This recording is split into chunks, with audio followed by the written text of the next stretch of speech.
विद्यार्थी मित्रांनो, बृहन्मुंबई महानगरपालिका व्हर्च्युअल ट्रेनिंग सेंटर मध्ये आपले खूप खूप स्वागत।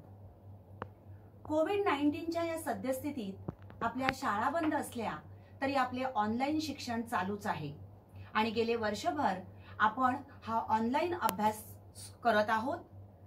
त्यासाठी आपली शिक्षणाची गती कमी होऊ नये म्हणून बृहन्मुंबई महानगरपालिका व्हर्च्युअल ट्रेनिंग सेंटरच्या माध्यमातून काही व्हिडिओंची निर्मिती करण्यात आलेली आहे। मी निलिमा कदम, आपली व्हर्च्युअल शिक्षिका। आजचा घटक आपण बघणार आहोत। इयत्ता 10वी स्टँडर्ड 10th विज्ञान आणि तंत्रज्ञान भाग 2 ओळख सूक्ष्म जीवशास्त्राची। ॲट अ ग्लान्स मागील भागामध्ये आपण काय काय शिकलेलो आहोत त्याचा थोडासा आढावा घेऊ। आपण बघितलं की सूक्ष्म जीवशास्त्र जे आहे याचे उपयोजित सूक्ष्म जीवशास्त्र आणि औद्योगिक सूक्ष्म जीवशास्त्र असे दोन भाग आहेत। औद्योगिक सूक्ष्म जीवशास्त्र आणि त्याचे प्रमुख पैलू थोडंसं आपण बघितले। यामध्ये प्रामुख्याने सूक्ष्म जीवांचा उपयोग कुठे कुठे केला जातो ते आपण बघितलं। किण्वन प्रक्रिया वापरून विविध उत्पादने जी घेतली जातात यामध्ये या सूक्ष्म जीवांचा मोठ्या प्रमाणावर उपयोग केला जातो। उदाहरणार्थ पाव, चीज, वाईन, रसायनांसाठी लागणारा कच्चा माल, विविध प्रकारचे अन्न घटक, औषधे इत्यादींमध्ये सूक्ष्म जीवांचा उपयोग केला जातो। त्यानंतर सूक्ष्मजैविक विकरे मायक्रोबियल एन्झाइम्स रसायन उद्योगांमध्ये आता रासायनिक उत्प्रेरकांऐवजी सूक्ष्म जीवांच्या सहाय्याने मिळविलेली विकरे वापरली जातात आणि या विकरांमुळे ऊर्जेची बचत होते। त्याचबरोबर महागड्या अशा क्षरणरोधक उपकरणांचीही गरज भासत नाही। त्याच बरोबरीने सूक्ष्म जैविक विकरांच्या सहाय्याने टाकाऊ पदार्थांचे उत्सर्जन आणि विघटन टाळले जाते, कारण या ज्या अभिक्रिया होतात यामधून मोठ्या प्रमाणावर उत्सर्जन विघटन जे रासायनिक अभिक्रियांमध्ये रासायनिक उत्प्रेरकांमुळे जे होतं ते या सूक्ष्म जीवांमुळे टाळलं जाऊ शकतं। प्रतिजैविके म्हणजे काय हेही आपण बघितलं। विविध प्रकारच्या जीवाणू व कवकांपासून प्रतिजैविक मिळविली जातात आणि या प्रतिजैविकांमुळे मानव व इतर प्राण्यांचे अनेक रोग आटोक्यात आणणं शक्य झालेलं आहे। आता ही प्रतिजैविके म्हणजेच विविध प्रकारच्या जीवाणू आणि कवक जे आहेत यांच्या सहाय्याने प्रतिजैविक बनविली जातात। ही प्रतिजैविक म्हणजेच औषधं जी आहेत ही कार्बनी संयुगे असून ती सूक्ष्म जीवांचा नाश करतात आणि त्यांच्या वाढीस प्रतिबंध करतात। तर अशा प्रकारे ही प्रतिजैविक आपल्या शरीरात जेव्हा आपण घेतो त्यावेळेला या अँटीबायोटिक्समुळे अनेक प्रकारचे रोग आटोक्यात आणणं शक्य झालेलं आहे। आज आपण कचरा व्यवस्थापन व प्रदूषण नियंत्रणासाठी सूक्ष्म जीवांचा वापर कसा केला जातो हे अभ्यासणार आहोत। मिथेन वायू मिळविण्यासाठी कचऱ्याचे सूक्ष्मजैविक विनॉक्सी अपघटन केले जाते। आज मोठमोठ्या शहरांमध्ये जमा होणारा कचरा, शेती उद्योगातून जमा होणारा कचरा, त्याचबरोबर औद्योगिक कचरा ही एक मोठी समस्या जगासमोर निर्माण होत आहे। तर या कचऱ्याचे सूक्ष्मजैविक विनॉक्सी अपघटन केले जाते आणि त्यातून मिथेन वायू हे इंधन मिळवले जाते आणि यामुळे मोठ्या प्रमाणावर निर्माण होणाऱ्या कचऱ्याची समस्या कमी होण्यास मदत होत आहे। त्यानंतर सॅक्रोमायसिस हे जे किण्व आहेत हे किण्व जेव्हा ऊसाच्या मळीचे किण्वन करते तेव्हा मिळणारे इथेनॉल हे अल्कोहोल एक स्वच्छ असे इंधन आहे। या इंधनामुळे धूर होत नाही। त्याचबरोबर हायड्रोजन वायू हे भविष्यातील इंधन मानले जाते. आज आपण बघत आहोत की इंधनाची समस्या जी आहे ही मोठ्या प्रमाणावर निर्माण होत आहे. प्रदूषण मोठ्या प्रमाणावर इंधनांमुळे होत आहे. त्यावर पर्याय म्हणून भविष्यात हायड्रोजन वायू हे इंधन ठरू शकतं. तर पाण्याचे जैविक अपघटन करून जीवाणू प्रकाशीय क्षपण करतात आणि हायड्रोजन वायू या प्रक्रियेत मुक्त होतो. तर अशा प्रकारे हा हायड्रोजन वायू आपण इंधन म्हणून वापरू शकतो. त्यानंतर जैव इंधन. आज जैव इंधन ही सुद्धा एक काळाची गरज मानली जात आहे. नवीकरण योग्य अशा ऊर्जा स्रोतांमध्ये जैव इंधन हे एक महत्वाचे साधन आहे. तर हे इंधन वापरून घनरूप कोळसा, शेण, जनावरांचे मलमूत्र, पिकांचे राहिलेले अवशेष, त्याचबरोबर वनस्पती तेले, अल्कोहोल, गोबर गॅस अशा स्वरूपामध्ये हे जैव इंधन उपलब्ध होऊ शकतं. ही इंधने जी आहेत ही इंधने मोठ्या प्रमाणात मुबलक आणि सहज उपलब्ध होऊ शकतात. कारण जमा होणारा कचरा, जनावरांचं मलमूत्र, पिकांचे अवशेष हा जो मोठ्या प्रमाणावर जमा होणारा काही कचरा आहे त्याच्यापासून हे इंधन तयार होऊ शकतं आणि भविष्य काळात हीच भरवशाची इंधनं ठरणार आहे. तर अशा प्रकारे जैव इंधन हे नवीकरण स्रोतांमध्ये एक महत्वाचं इंधन मानलं जातं.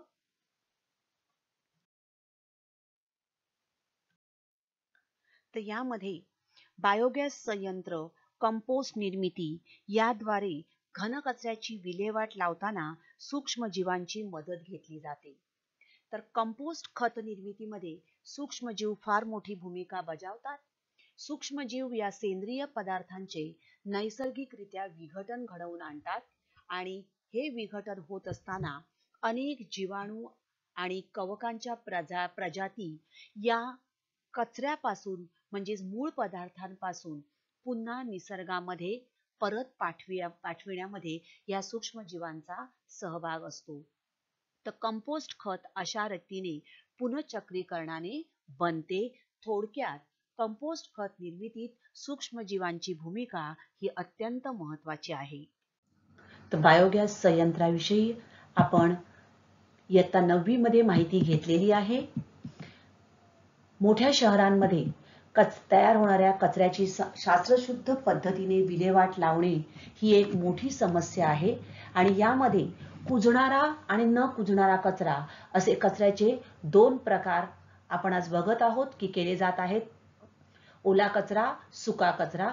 तर ओला कचरा जो आहे या कचऱ्यावर प्रक्रिया करण्यासाठी किंवा हा ओला कचरा डम्पिंग ग्राउंडवर न जाता तो सोसायट्यांमध्ये किंवा घरामध्ये वापरला जावा यासाठी या बायोगॅस संयंत्राची आपण निर्मिती करू शकतो.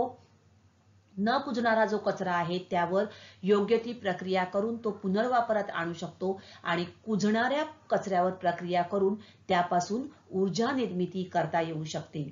तर अशा प्रकारे हा कुजणारा कचरा जर तसाच फेकून दिला तर त्यापासून पर्यावरणाला अपायकारक असे विषारी घटक असणारे हरित वायू, ग्रीन हाऊस गॅसेस जे तयार होतात, त्याचा ग्रीन हाऊस गॅसेस तयार होणं हे म्हणजेच या आपण जो ओला कचरा फेकतो किंवा कुजणारा कचरा जो फेकतो त्यापासून तयार होणारे अपायकारक वायू हे या हरित वायू जो परिणाम आहे ग्रीन हाऊस इफेक्टला कारणीभूत ठरतात आणि म्हणूनच या कुजणाऱ्या कचऱ्यावर योग्य ती प्रक्रिया करून त्यापासून तयार होणारे व पर्यावरणाला अपायकारक असणारे हरित वायू एकत्र करून त्यांचा उपयुक्त वापर आपण आपल्या दैनंदिन जीवनात करून घेणे अत्यंत आवश्यक आहे.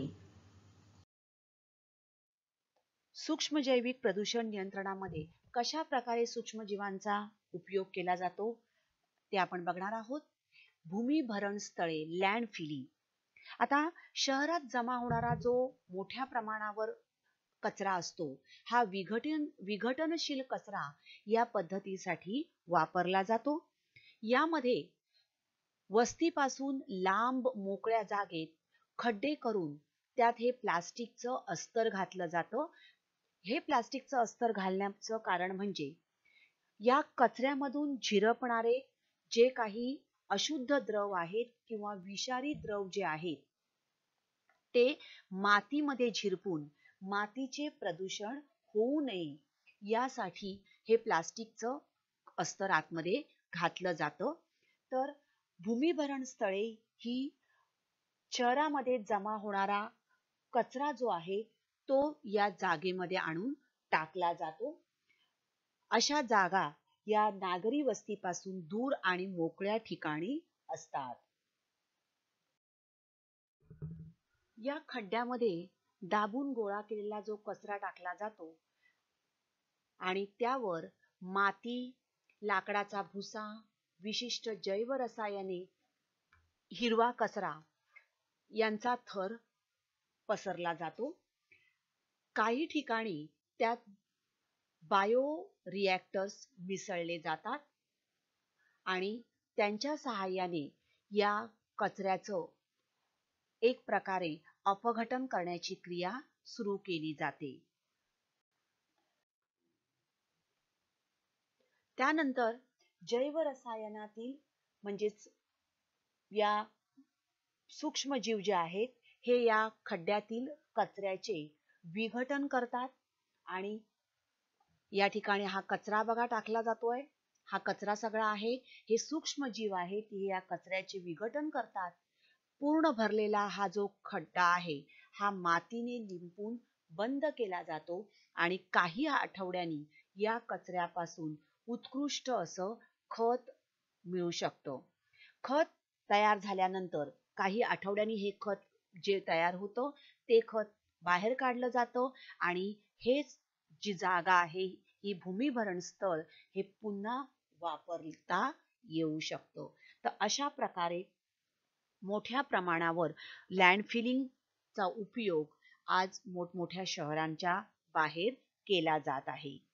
तर ग्रामपंचायती, नगरपालिका, मोठमोठ्या सोसायट्या यांच्यामध्ये अशा प्रकारे लँडफिलिंग भूमिभरण स्थळामार्फत कंपोस्ट खत निर्मिती केली जाते. सांडपाणी व्यवस्थापन. आता सांडपाणी गावामध्ये किंवा शहरामध्ये जे काही शौचालयातून, घरगुती वापरातून किंवा कारखान्यातून निर्माण होणारं जे सांडपाणी आहे हे सुरक्षितरित्या एकत्रित करून त्याची साठवण केल्यावर त्यावर प्रक्रिया करून त्याची नीट विल्हेवाट लावणे म्हणजेच सांडपाणी व्यवस्थापन होय. या सांडपाण्याचे व्यवस्थापन केल्यानंतर त्याचा पुनर्वापर करता येतो. त्याचबरोबर नागरिकांचे आरोग्यही सुधारण्यास मदत होते. या सांडपाण्याचं व्यवस्थापन केल्यामुळे परिसरातील नद्या, नाले, तलाव यांचं संरक्षण होतं. तेथील जलचर, तेथील निसर्ग हा सुरक्षित राहतो आणि म्हणूनच सांडपाण्यावर प्रक्रिया करणे ही स्थानिक स्वराज्य संस्थांची जबाबदारी आहे. मोठमोठ्या शहरामध्ये जमा होणारे सांडपाणी प्रक्रिया केंद्रात नेऊन त्यावर सूक्ष्मजैविक प्रक्रिया कराव्या लागतात.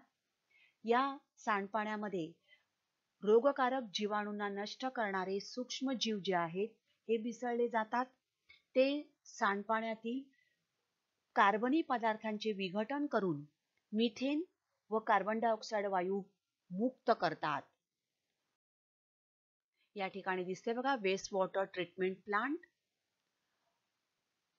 तर अशा प्रकारे हे वेस्ट वॉटर या प्लांट मध्ये सोडलं जातं. यामध्ये सांडपाण्यातील संयुगाचे विघटन करणारे तसेच रोगकारक जीवाणू नष्ट करणारे काही सूक्ष्मजीव मिसळले जातात. पाण्यातील कार्बनी पदार्थांचे विघटन करून हे सूक्ष्मजीव मिथेन तयार करतात तसंच कार्बन डायऑक्साईड वायू तयार करतात. कार्बन डायऑक्साईड हे मुक्त होणारे वायू बायोगॅस संयंत्र आहे बघा, बायोगॅस पाईप मार्फत तो त्या बायोगॅसचा उपयोग केला जातो आणि या प्रक्रियेमध्ये organic waste from household, manure from agriculture, शेती उद्योगातून, औद्योगिक उद्योगातून, घरगुती सांडपाणी हे सगळं या ठिकाणी आणलं जातं आणि त्याच्यावर प्रक्रिया करून हे यापासून मिथेन हा वायू तयार केला जातो. या ठिकाणी पण दिसते बघा एरिएशन टँक आणि कॉलरा, हगवण, टायफॉइड यासारख्या जीवाणूंना नष्ट करणारे सूक्ष्मजीव त्यात मिसळले जातात आणि त्यामुळे नद्यांचं, तलावांचं जे संरक्षण आहे त्यामध्ये या सूक्ष्मजीवांचा जो काही शिरकाव या सांडपाण्यामार्फत होतो त्यापासून नद्या, तलावांचं संरक्षण, तेथील जलचरांचं संरक्षण करणं शक्य होतं. यामध्ये फिनॉल ऑक्सिडायझिंग जीवाणू हे सांडपाण्यातील मानवनिर्मित रसायनांचं विघटन करतात आणि या प्रक्रियेमध्ये तळाला जाणारा हा जो गाळ आहे, स्लज, हा खत म्हणून पुन्हा वापरता येतो. तर अशा प्रकारे सूक्ष्मजैविक प्रक्रिया झाल्यानंतर बाहेर पडणारे पाणी हे पर्यावरण दृष्ट्या निर्धोक असते आणि या पाण्याचा उपयोग गाडी धुणे, इतर काही कामांसाठी करता येऊ शकतो. त्याचबरोबर सांडपाण्याने प्रदूषित झालेल्या पर्यावरणाचे जैव उपचार करण्यासाठी सुद्धा सूक्ष्मजीवांचा वापर केला जातो. पुढचं आपण बघणार आहोत स्वच्छ तंत्रज्ञान. आता या ठिकाणी तुम्हाला दिसते बघा, आपली पृथ्वी ही अशा प्रकारे सुजलाम सुफलाम बनण्यासाठी मानवाने जे काही प्रयत्न केलेले आहेत आणि त्यापैकी महत्वाचा प्रयोग म्हणजेच टेक्नॉलॉजी. मानवाने तंत्रज्ञानात प्रचंड वेगाने प्रगती केली आहे, पण या प्रगतीबरोबरच पर्यावरणाचं प्रदूषणही त्याच वेगाने वाढत आहे. तर सूक्ष्मजीवांचा वापर करून या पर्यावरणाचं जे प्रदूषण होत आहे या प्रदूषणावर आपण कशा प्रकारे नियंत्रण ठेवू शकतो ते आपण आता बघणार आहोत. तर स्वच्छ तंत्रज्ञान, क्लीन टेक्नॉलॉजी म्हणजे काय? तर तंत्रज्ञानातल्या प्रगती सोबतच प्रदूषणाचं प्रमाण वेगाने वाढत आहे. तर सूक्ष्मजीवांच्या सहाय्याने विविध प्रकारचे प्रदूषण नियंत्रणाखाली आणणे म्हणजे स्वच्छ तंत्रज्ञान होय. तर हायड्रोकार्बन्स व इतर रसायनांचे रूपांतरण हे सूक्ष्मजीव नैसर्गिकरित्या करत असतात आणि असे सूक्ष्मजीव वापरून स्वच्छ तंत्रज्ञान आणणं म्हणजेच या सूक्ष्मजीवांचा उपयोग करून प्रदूषण नियंत्रणाखाली आणणे म्हणजेच स्वच्छ तंत्रज्ञान होय. तर यामध्ये काय केलं जातं, तर मानवनिर्मित जी रसायनं आहेत या मानवनिर्मित रसायनांचा नाश करणारे जे सूक्ष्मजीव आहेत हे सूक्ष्मजीव वापरले जातात आणि त्यांचा उपयोग करून हायड्रोकार्बन्स आणि इतर रसायनांचं रूपांतर केलं जातं. यामध्ये काही सूक्ष्मजीव जे आहेत हे इंधनांमधून गंधक काढून टाकतात. गंधक हा जो धातू आहे हा पर्यावरणाचं विघटन मोठ्या प्रमाणावर करणारा आहे. तर काही सूक्ष्मजीव आहेत ते इंधनांमधून गंधक काढून टाकण्याचं काम करतात आणि पर्यावरणाचं संरक्षण होऊ शकतं. त्याचबरोबर ज्या खाणी आहेत या खाणींमधून हलक्या प्रतीची धातुकं काढली जातात आणि या धातुकांमधून तांबे, लोह, युरेनियम, जस्त यासारखे धातू पर्यावरणात झिरपत असतात. तर हे धातू कालांतराने मातीचं, जमिनीचं प्रदूषण करतात, जमिनीची सुपीकता कमी करत असतात.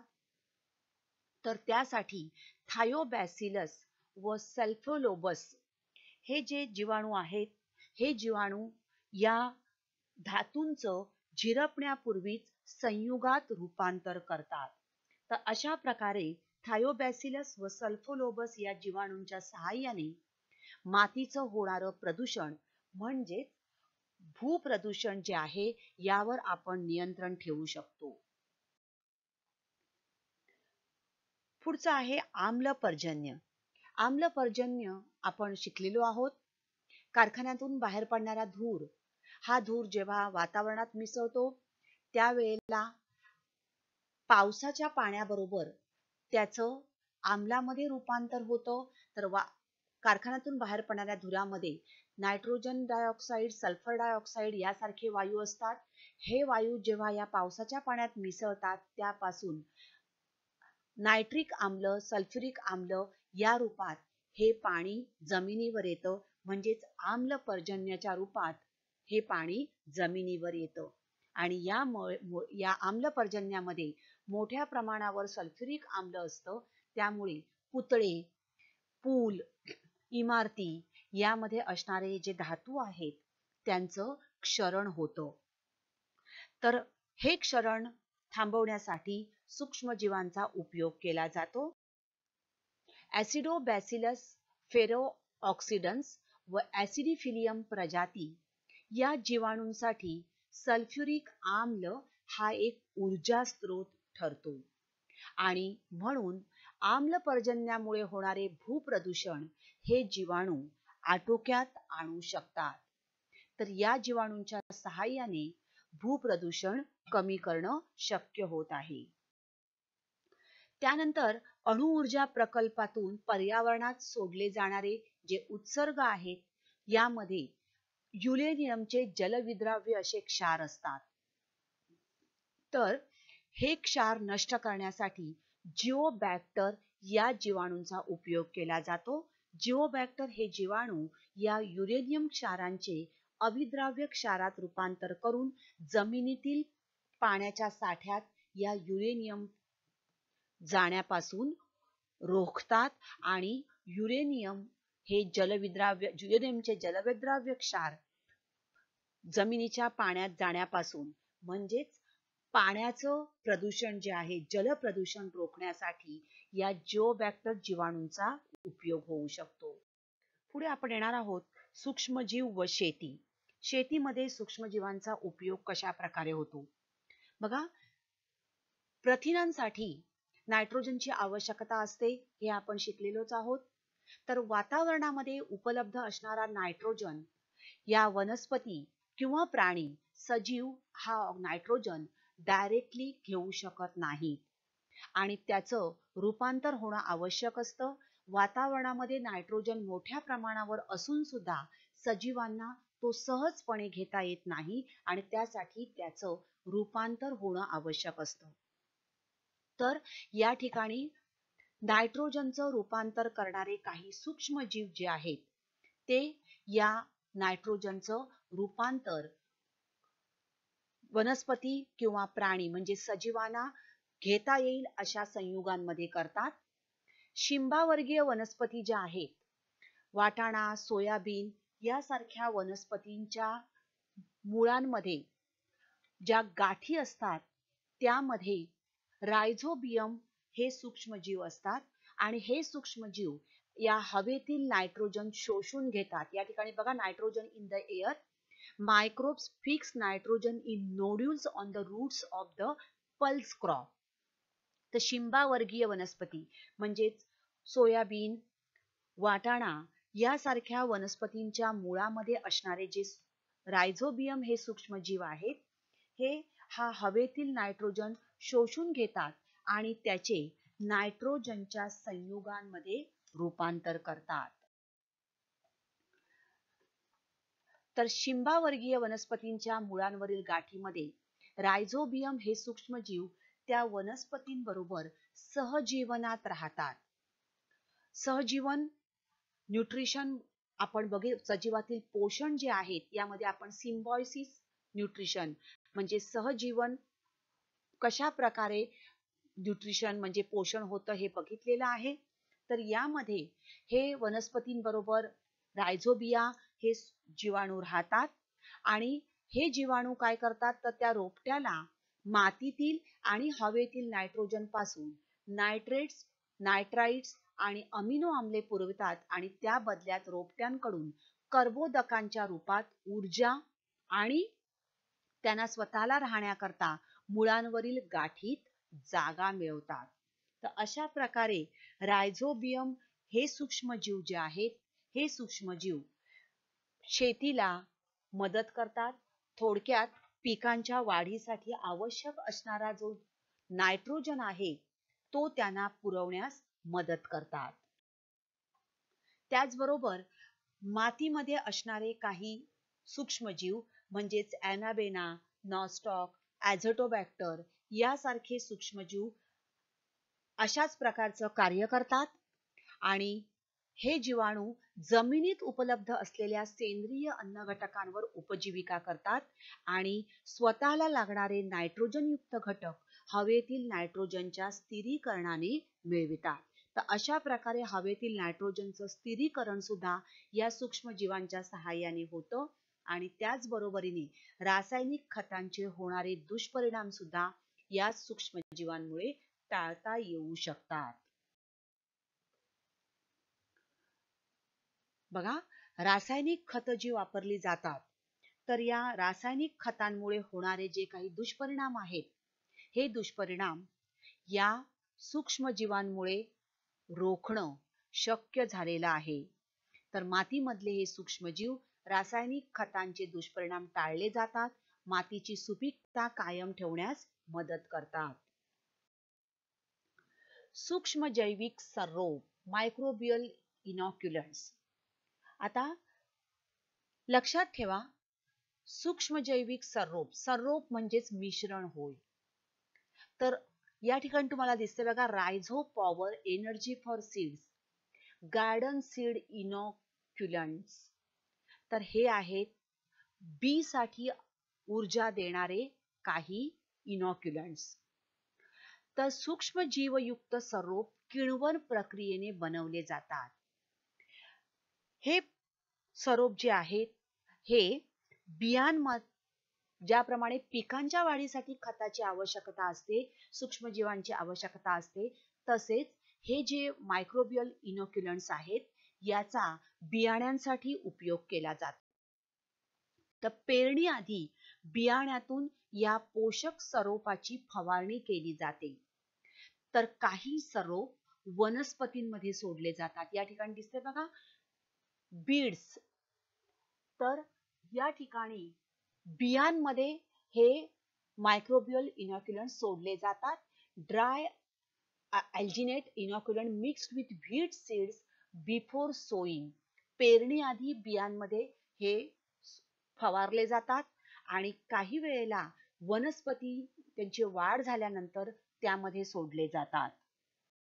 आता या सूक्ष्म जैविक सर्रोपांचे फायदे कोणकोणते आहेत, उपयोग कोणते आहेत ते आपण बघणार आहोत. तर सर्रोपातील सूक्ष्मजीव त्या वनस्पतींना पोषक द्रव्यांचा पुरवठा करून वाढीस मदत करतात. त्याचबरोबर वनस्पतीजन्य अन्नाचा दर्जा या सूक्ष्मजीवांमुळे वाढण्यास मदत होते. रासायनिक खतं जी वापरली जातात या खतांमुळे मोठ्या प्रमाणावर जमिनीची सुपीकता कमी होत आहे, भूप्रदूषण होत आहे. तर हे भूप्रदूषण या सूक्ष्म जैविक सर्रोपामुळे रोखणं शक्य होते. मातीतील कीटकनाशके या सूक्ष्मजीवांमार्फत नष्ट करता येतात. ज्या वेळेला पिकांवर वेगवेगळ्या प्रकारची कीटकनाशकं फवारली जातात, ती कीटकनाशकं पाण्यामार्फत मातीमध्ये जातात, मातीचं प्रदूषण होतं. तर ही कीटकनाशकं या सूक्ष्मजीवांमार्फत नष्ट करता येतात. शेती उद्योगामध्ये रासायनिक कीटकनाशके किंवा कीडनाशके वापरली जातात. त्यामध्ये फ्लोरोसिटोमाइड सारखी रासायनिक द्रव्य जी आहेत ही मातीमध्ये मिसळतात आणि ही मातीमध्ये मिसळलेली रासायनिक द्रव्य वनस्पती तसंच त्या वनस्पती खाणारी जी गुरं आहेत त्या गुरांसाठी घातक ठरत असतात. तर अशा द्रव्यांचा नाश करण्यासाठी या सर्रोपातील सूक्ष्मजीवांचा उपयोग होऊ शकतो. तर बघा, या ठिकाणी तुम्हाला दिसतंय विथ इनॉक्युलंट अँड विदाउट इनॉक्युलंट. तर कशा प्रकारे या मायक्रोबियल इनॉक्युलंट्सचा मातीवर आणि पिकांवर परिणाम होतो. या सूक्ष्मजैविक सरोपांमुळे आपण मातीचं म्हणजेच भूप्रदूषणही टाळू शकतो. त्याचबरोबर सेंद्रिय शेती किंवा ऑर्गॅनिक जे धान्य आपण आज ज्याची डिमांड होत आहे, ज्याची मागणी होत आहे, ते मिळवणं सुद्धा या मायक्रोबियल इनॉक्युलंट्समुळे शक्य होऊ शकतं. सेंद्रिय शेती करताना कृत्रिम नायट्रोजिनेज ॲझेटोबॅक्टर युक्त द्रव्य वापरली जातात आणि त्यामुळे सेंद्रिय अन्न मिळवणं म्हणजेच ऑर्गॅनिक फूड मिळवणं शक्य होऊ लागलेलं आहे. जैव कीटकनाशके बायो इन्सेक्टिसाइड्स. तर जीवाणू आणि कवक यांच्यापासून काही जैव कीटकनाशके तयार केली जातात. तर प्रामुख्याने कीड, कीटक, रोगजंतू यांचा नाश करण्यासाठी जीवाणू व कवक यांच्यापासून ही औषधे मिळवली जातात. तर यामध्ये जीवाणूंपासून मिळवलेली टॉक्सिन्स जैव तंत्रज्ञानाने थेट वनस्पतींमध्येच अंतर्भूत केली जातात. विषारी असल्यामुळे कीटक या वनस्पतींना खात नाहीत आणि त्यामुळे कीटकांपासून सुद्धा शेतीचं किंवा पिकांचं संरक्षण करणं शक्य होतं. या ठिकाणी तुम्हाला दिसतील बघा बायो इन्सेक्टिसाइड्स. तर जीवाणूंप्रमाणेच कवके आणि विषाणूंच्या काही प्रजातींचा वापर या जैव कीटकनाशके म्हणून केला जातो. किण्वन प्रक्रियेमध्ये मिळणारे स्पायनोसॅड हे एक जैव कीटकनाशक आहे आणि किण्वन प्रक्रियेतून हे आपण मिळवू शकतो.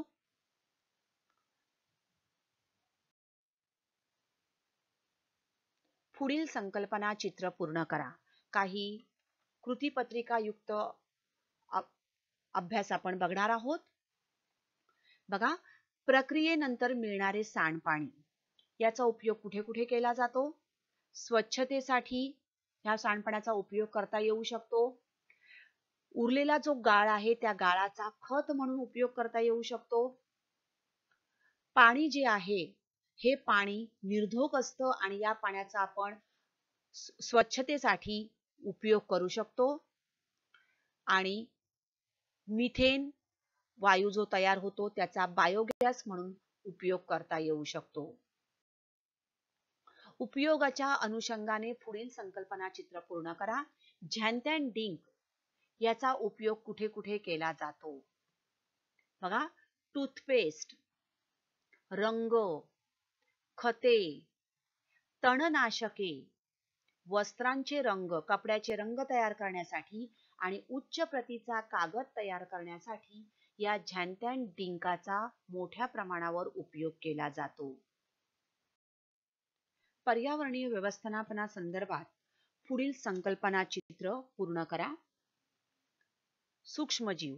सूक्ष्मजीवांचा पर्यावरण व्यवस्थापनामध्ये कशा प्रकारे उपयोग होतो ते बघायचंय. एक आहे तेल गळती. समुद्र किनाऱ्यावर किंवा समुद्राच्या पाण्यावर जेव्हा एखादं जहाजाला अपघात होतो त्यातून बाहेर पडणारं तेल किंवा तेल विहिरीतून होणारी गळती, कारखान्यातून सोडलेलं पाणी जेव्हा समुद्रात जातं त्यामुळे असणारं तेल, तर या तेलाचा तवंग जो पाण्यावर पसरतो तो नष्ट करण्यासाठी विशिष्ट प्रकारचे सूक्ष्मजीव वापरले जातात आणि त्यामुळे तेल गळती जी आहे त्यामुळे होणारं नुकसान टाळू शकतो. त्यानंतर जैव इंधने. जैव इंधनामध्ये सुद्धा सूक्ष्मजीवांचा मोठ्या प्रमाणावर उपयोग होऊ शकतो. इथेनॉल इंधन मिळवण्यासाठी गहू, मका, बीट किंवा ऊसाची मळे वापरली जाते. त्याचबरोबर जॅट्रोपा, महुआ, सूर्यफूल अशा प्रकारच्या वनस्पतींपासून जैव इंधन मिळू शकतात. सांडपाणी व्यवस्थापनामध्ये या सूक्ष्मजीवांचा उपयोग करून आपण सांडपाण्याचा पुनः वापर करू शकतो. भूमिभरण, लँड फिलिंग. भूमिभरण मध्ये या ठिकाणी या सूक्ष्मजीवांच्या सहाय्याने मिथेन हा वायू आपण गॅस तयार करू शकतो आणि मातीचं होणारं प्रदूषण जे आहे ते प्रदूषण कमी करण्यास मदत होऊ शकते.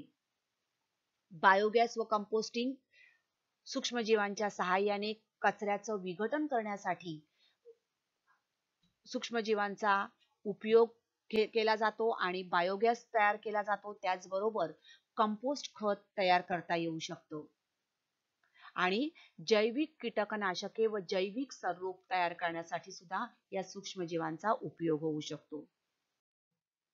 तर सूक्ष्मजीवांच्या सहाय्याने कशा प्रकारे पर्यावरणाचं प्रदूषण आटोक्यात आणता येऊ शकतं याबाबत आपण आज माहिती घेतलेली आहे. थँक्यू. तर आजचा घटक आवडला ना? अशीच माहिती मिळवण्यासाठी या चॅनलला सबस्क्राईब करा आणि हे व्हिडिओ पुन्हा पुन्हा पहा. पुन्हा भेटणार आहोत पुढच्या भागात. थँक्यू.